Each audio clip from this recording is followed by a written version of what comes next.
كم؟ هذا 25 شيل 20 بس والله 10 والله غالي 30 হাই আসসালামু আলাইকুম। কি অবস্থা সবার? সবাই কেমন আছেন? চলেন যাইয়া দেখি তরমুজ নেওয়া যায় কিনা, সাথে আর কি আছে। সাদেক কে আলে তুত্তুর হাবিবি, তুই তরমুজ দে। هذا كم فلوس؟ 25 20 15 10 أنا 10 هذا كم؟ هذا 25 شيل 20 بس المشكلة لا هذا 10.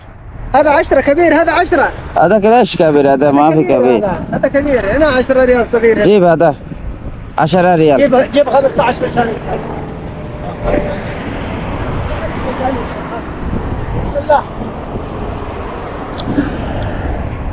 هذا كم؟ 33 كم؟ 30 والله غالي شمام من قهوة لا والله غالي دورة فتنة.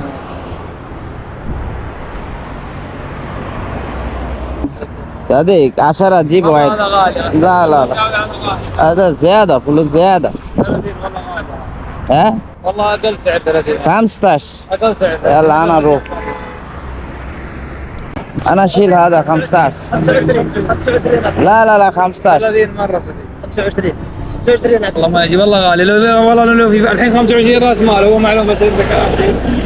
انا اشتري 25 بيع 35 بيع 40 سعودي كل اشتري منقاوي هذا ما في منه.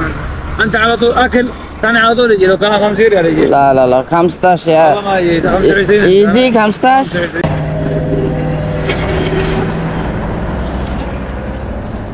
هذا ما في 15. هذا 25 هذا 15 والله من شان هذا كم؟ 15 والله من شان قسما بالله انا ابيع 20 ريال والله انا ابيع 35 انا اعطي 30 وكلام 25 انا اعطي اوكي صديق 20 تعطيه شيل 20 ريال 20 ريال زيادة. والله انت خساره الحين هلا ارحب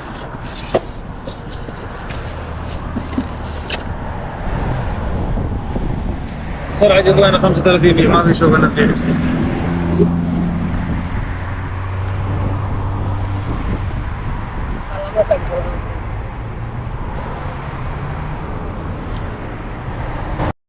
হাই আসসালামু আলাইকুম।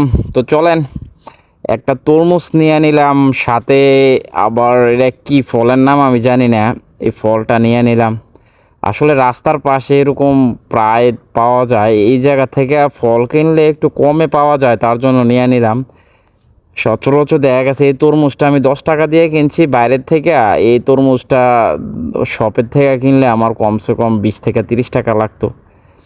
আর যে ফলগুলা নিলাম ওইগুলো এখান থেকে লইছি 20 টাকা দিয়ে। দেখা গেছে বাইরের থেকে যে কোনো একটা সুপার শপের থেকে কিনলে মিনিমাম এখানে 40 থেকে 50 টাকা লাগতো, তার জন্য মাঝে মাঝে এখান থেকে নিয়ে নেই। তো যাই হোক, আমার তরমুজটার দাম পড়ছে 10 টাকা, বাংলা 320 টাকা। আর ওই ফলগুলোর দাম পড়ছে 20 টাকা, বাংলাদেশের টাকা 640 টাকা। টোটাল এখানে 30 টাকার ফল নিয়েছি, 960 টাকার ফল নিয়েছি।